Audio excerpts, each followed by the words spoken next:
So I see it's 3. Did you want me to go ahead and start? Or did you want to do your announcing? Actually, if you're ready to start, go ahead. If you would like me to introduce you, I can. No, actually, I'll go ahead and start. It kind of Okay. goes with the form All right. The floor form is of yours. this talk. All right. Thank you. All right, this talk is titled Digital Accessibility Burnout, Why and How to Survive. It's inspired and borrowed from It is Designed to Break Your Heart, Cultivating a Harm Reduction Mindset as an Accessibility Practitioner by Eric Bailey.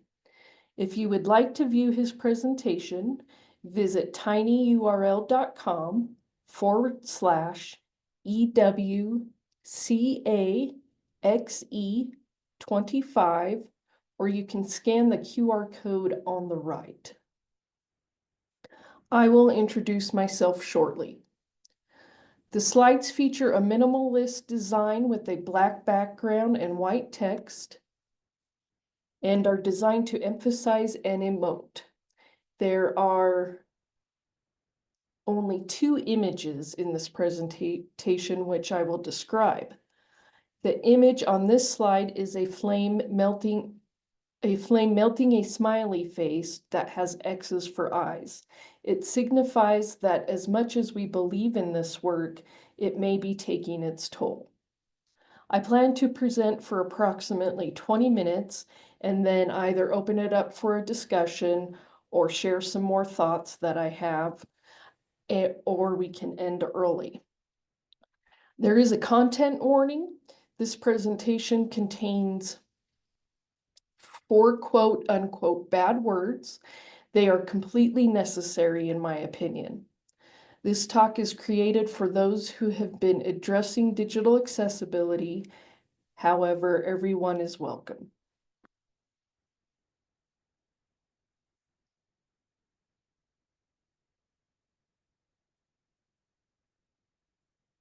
There are 2 truths. I enjoy my job. I believe I am well suited for it. I'm grateful for the deep level of fulfillment I get from this labor. The other truth. I struggle with this job. The very nature of accessibility work takes a toll.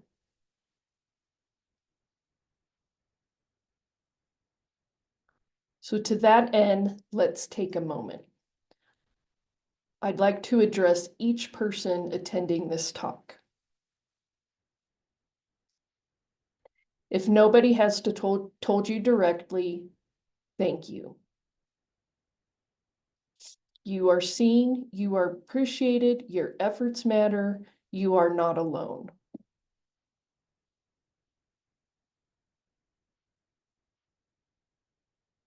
Again, I would like to iterate thank you. The world is a better place for it, and we're lucky you are here.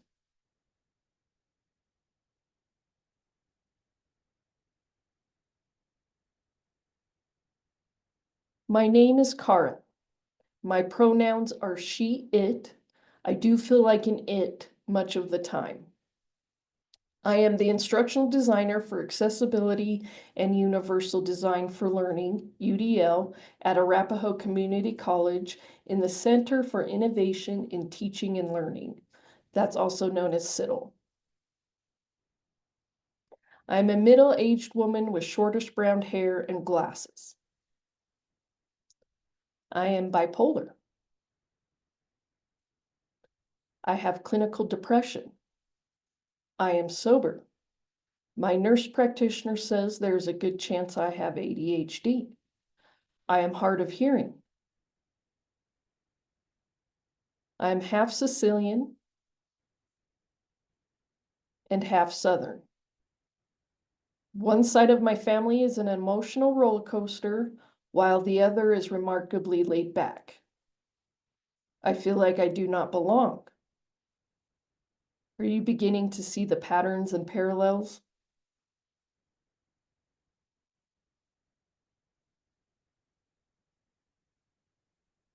I am, I try, I fail, or I do. The isolation that can arise, especially when you are one of the few dedicated to accessibility in your institution. The persistence of myths, outdated concepts, and misinformation surrounding disability and technology. The tact required to convey difficult truths with sensitivity. The tough decisions needed to prioritize challenges effectively. The intricate nature of the work and the high standard of accuracy it demands. The struggle to remain gracious.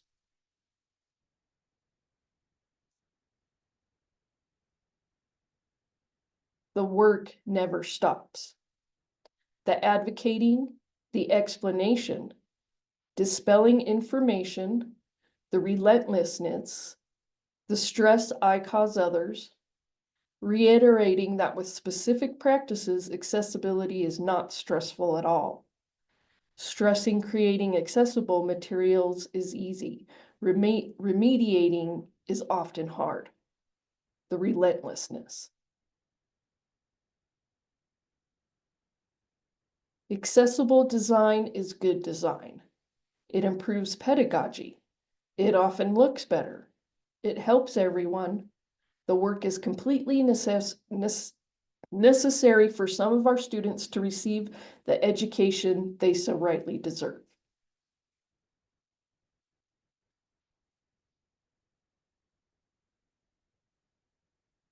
There will never be an end to inaccessible technology because technology never stops. While nothing can be 100% accessible to everyone, it can be designed to better accommodate the diverse needs of its users.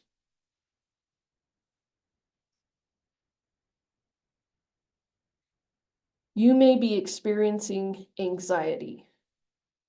You may worry about the time and effort it'll take you to adapt your content or whether you'll miss something important. You may worry about unintentionally leaving students out. You may worry about not knowing what makes your course accessible. You may have just said, fuck it. Let's talk about DEI, diversity, equity, and inclusion. My frustration with DEI is that it really is DEIA, diversity, equity, inclusion, and accessibility. In the United States, the first mutterings of DEI as a legal framework began during the Civil War. The concept of accessibility was formally integrated into DEI frameworks over some time. Executive orders by President Trump on the 20th and 21st of January this year rolled back DEI initiatives in federal agencies. DEIA, DEIA. This order affects DEI and A. On January 20th, 2025, the White House under President Donald Trump removed the accessibility statement from its website and discontinued the Spanish language version of the site. The Trump administration also stopped using American Sign Language interpreters for White House press briefings and removed ASL videos from its website and YouTube channels in early 2025. So I ask institutional leadership, media, social media, and Joan, who I was shooting the shit with the other day, why do you leave out the A? Why are so many who are so passionate about equality yet exclude a huge part of our population who rely on accessibility to have that said equality? Why is the big A not a bigger part of the discussion?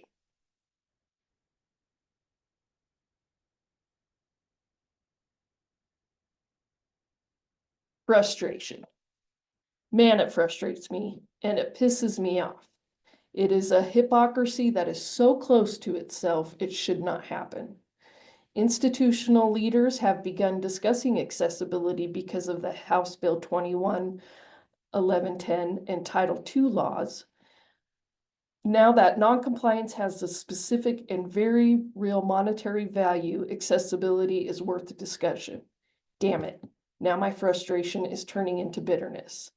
But wait, where is my compassion?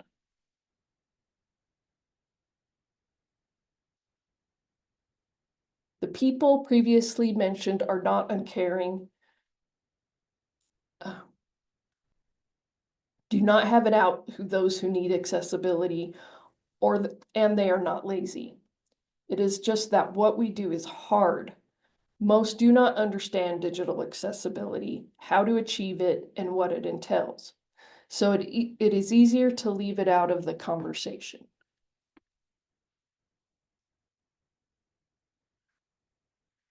Exhaustion. Sometimes I am exhausted from repeating myself over and over again, only to be disregarded. I imagine that you may be exhausted too, or at least exhausted from hearing it.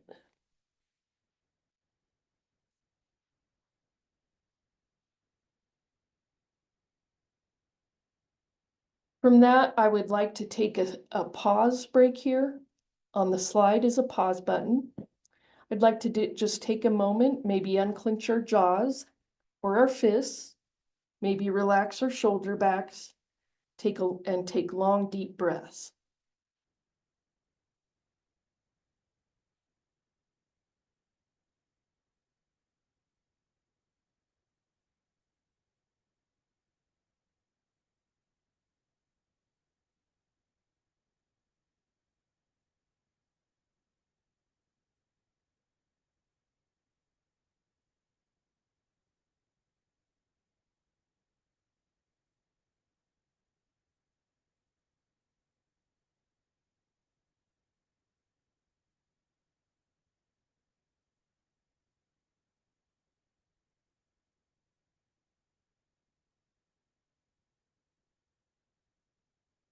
Guilt.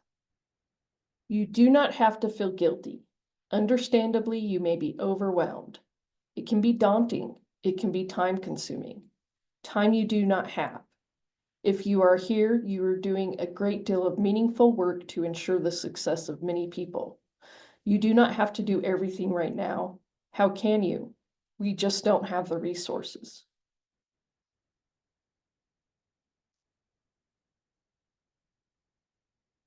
It's okay to stop, take a break. Accessibility is an iterative process. Let some things wait until next time.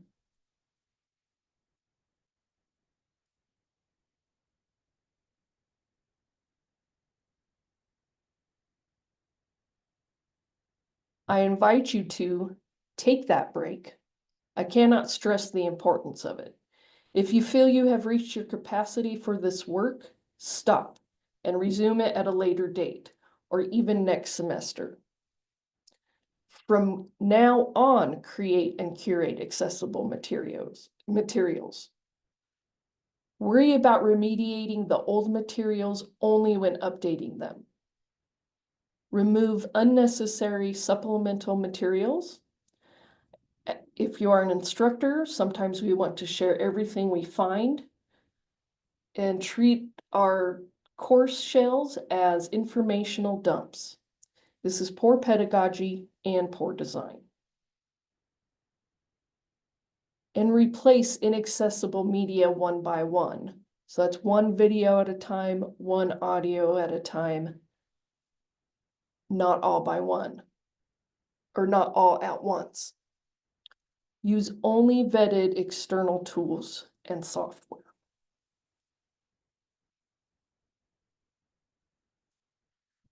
At this moment, I would like to ask, how do you feel and what do you need?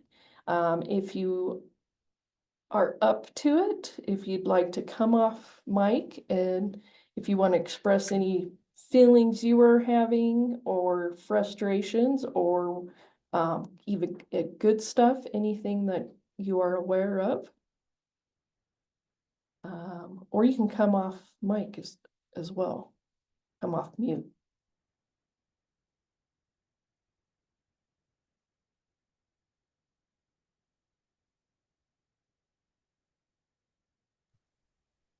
Hi, can you hear me? Yeah, I can. Yeah, okay. I'll come off mute. My name is Natalie Cole. I'm at Colorado Mountain College.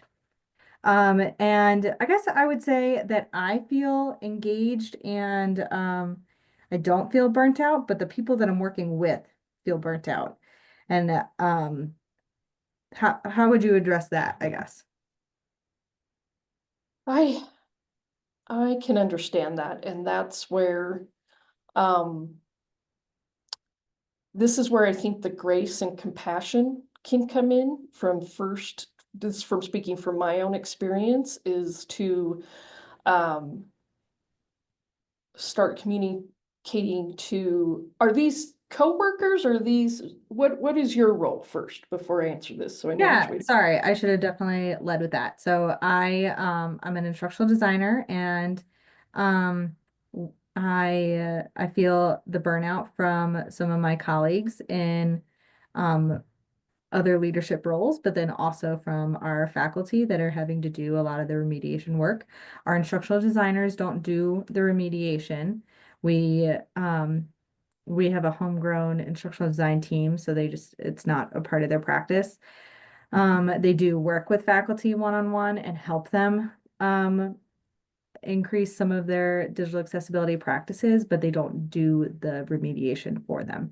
So I think the burnout I feel is sometimes our faculty, they have to learn it and then engage with it with me or other leaders, and the other leaders are feeling burnt out and then they're feeling burnt out. Yeah, absolutely, and that's how, that's where we're at too. And that's what I have in mind a lot is the faculty and instructors. I'm kind of, I think just knowing that, coming at it with a tone of compassion and understanding helps, and communicating that to leadership. Um, Also, again, as I started getting, as I tried to show, start getting frustrated, and leadership is part of that. And then I realize a lot of times they don't know. So if there's a way you can get into conversations to allow leadership to know where things are at. So for an example, I had a meeting with our dean, and we were talking about the upcoming laws, and she stated, well, we're probably in good place to be as far as digital accessibility is concerned with our courses, right? And of course, the other person I was with, jaws dropped, and because they're really, unless you're doing this a lot of times, you do not understand. So I personally have reached, like, I was able to have that conversation because I just keep reintro kind of plug in for some um, meetings here and there. And then when I work with faculty and instructors, I remind them, there's these laws, but that's not why we are doing this. There's only so many days and so many hours, and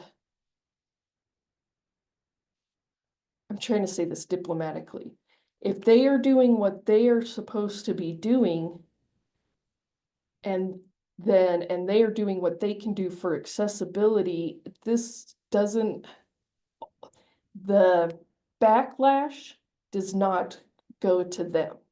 So I'm not saying, oh, well, our institution is the one that's going to get fined if I don't meet these requirements. It's not like that, but, well, it is like that, but I'm not saying, oh, that's okay, then don't do it. But maybe that'll take some pressure off these faculty. Maybe we can lobby then to get these resources that are needed. Because the main thing is, if we don't let um, leadership know, and if it doesn't come from all our voices, that no matter what, we just don't have the power to do this, and to remediate, then, and if we don't get help on that, then the best thing I can do is just take that breath and let the faculty and instructors know mostly that we are only asking for what you can do. And when you actually have a student in your course, if it shows that you're trying to make things accessible, they're probably going to appreciate it, and be more willing to ask if there's things that they don't need.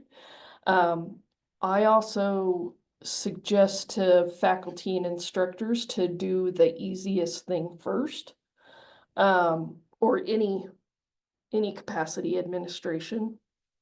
And also things that rely on technology. So we are going to have to add audio descriptions, or we should actually already be adding them for those who don't know, to be part of the WCAG 2.3, I think we are now, AA. Audio descriptions need to be for on videos where anything visual needs to be representative, or the viewer will miss content. And this, I know in my institution, is causing a lot of stress. So those of you who are part of CCCS, first thing I want to do is try to lobby that we get UJ's Panorama automatic AI generator. That's an add-on, so we can add the audio description manually, but they have one that will generate AI. But the other thing, as kind of a whole thing I'd like to say about technology, is that it's, as we all know, it's getting better every day. And so if there are videos that need audio description, but you have all this other stuff to do, I would wait to put that on the back burner, because even then, by the time you get to it, technology will probably be even that much better. If we look at alt text generators, and of course, like everything else, they do not understand context, and everything needs the human eye and perception. They, compared to what AI generated a year ago, it's tremendous. So I guess to wrap up that, it would be come up, talk to everyone with grace, try to remember, this is what I do anyway, then I try to remember that we all have different quote unquote battles that we're fighting. Explain what resources there are to anyone at any level, how we can get those resources, and then try to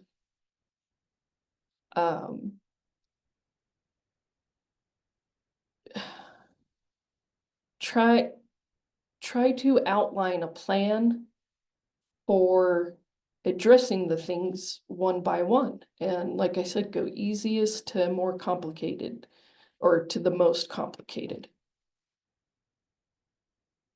That was long-winded. No, don't know, thank you. That was helpful. I appreciate it. Does anyone else have any suggestions that they do, or?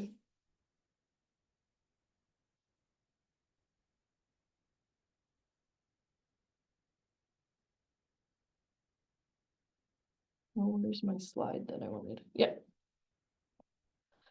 So that, the practices, tools, and resources and community, that kind of globs onto that. I think when we talk about doing accessibility and what makes our lives easier, it's practices first. Because if we are intentionally creating content, then we've already eliminated much of the need to address any accessibility. So once those practices kind of become second nature, and if we can share those practices with others and show how easy it really is, I think that's the most important thing. I think tools are second, because again, context is the most important thing with any digital accessibility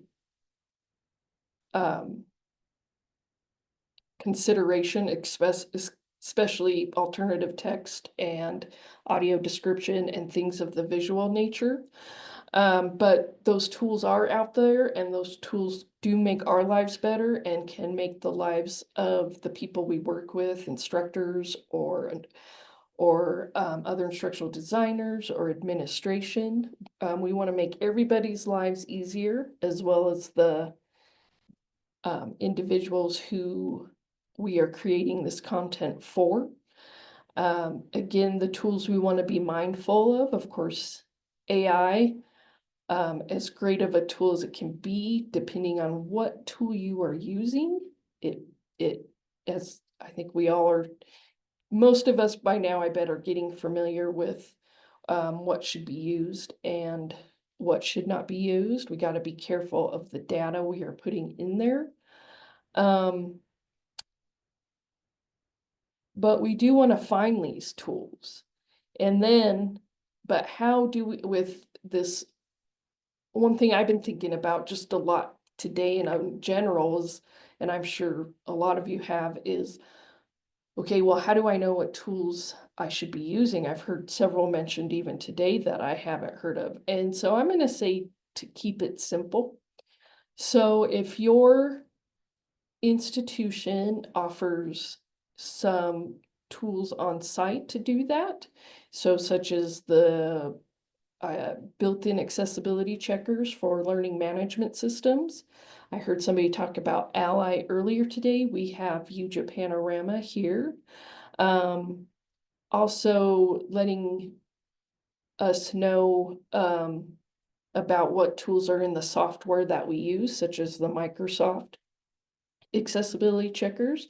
Maybe providing a list of resources. So we're getting together one right now on our CITL accessibility SharePoint page. If what of these resources can, or what tools can help you the best with alternative text? Why? Which ones should you stay away from? So I think if you can provide, if you're in the position to provide any of this type of information for others, please do. Maybe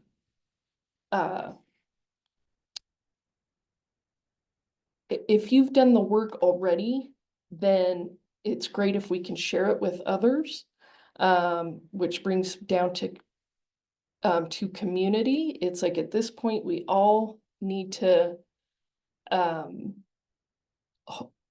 well, hopefully we all can build a community that can help each other so we can discover what these tools are and maybe save 2 hours of writing an alt text description or an audio description, or even just some best practices, because we want to be as mindful as we can on how this this content is being displayed or how it's being consumed and how others might see it. I think community is probably going to be the biggest help. And this is coming from someone who is extremely antisocial, has so much social anxiety and loves to be by themselves. But regardless if it's a community and real person or us just finding and creating the spaces where we can share our resources and tools, maybe it's hard to find. I know today I found a technology, one of the AI alternative text generators, and this one is really great. And if I hadn't been in some sort of community, I would have not known about it, or it might have taken me who knows how many months or years to learn about. So I think as we keep going with this work and stress that we're a community and we're doing it for other communities, and instead of coming across as the accessibility police, is coming across as the accessibility supporters, and trying to be proactive in creating resources for individuals to find. And again, that goes back to community. Because I know I don't, even though I'm one of the quote unquote experts at my school, I definitely am not aware of so many things that others are.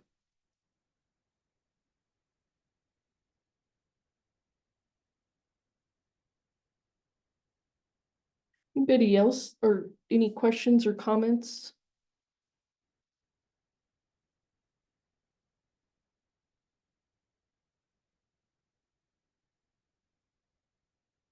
Does anyone have a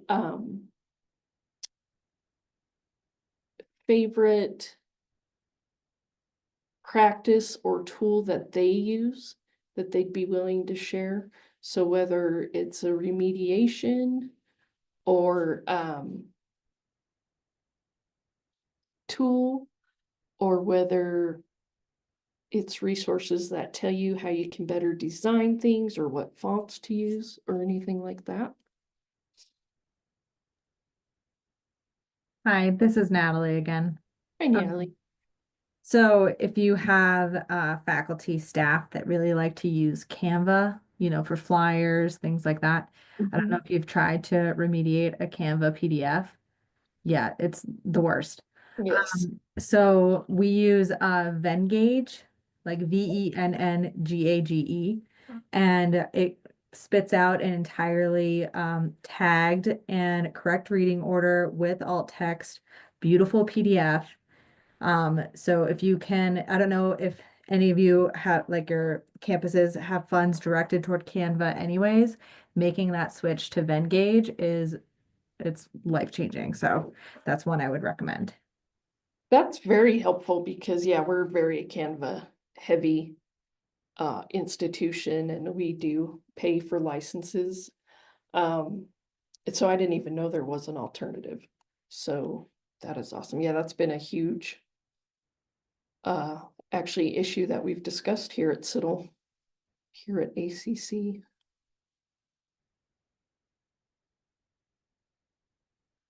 I have found that going to these events like this and listening and talking to others, just that in it's just that in itself has helped. So no, technically I'm not getting anything off my plate at the moment. It does help just to know that you can take that breath. Not everything needs to be 100% accessible because not everything is going to be ever. That doing the best we can is all we can do.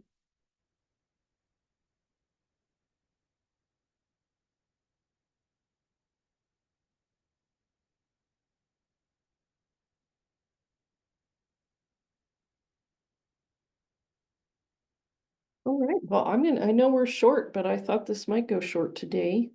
But that's okay. It's getting towards the end of the day here. I really do want to start a community of practice, or even maybe just a site that shares the tools that, such as Natalie was sharing. So if you would like, there is a short survey that you can access via this QR code on the right. Or you can visit the tiny.url, tinyurl.com/access COP. So that's ACCESSCOP. And just let me know if you would like to get a space where either we work together or share resources, or just maybe even meet. It's kind of just depends on what people want to do. I hope you have enjoyed your day. I thank you for sharing me in this time, and I'll see you hopefully at other talks at the conference. Thank you so much. Thank you, Cara. Thank you. Bye-bye. Bye-bye. Thank you.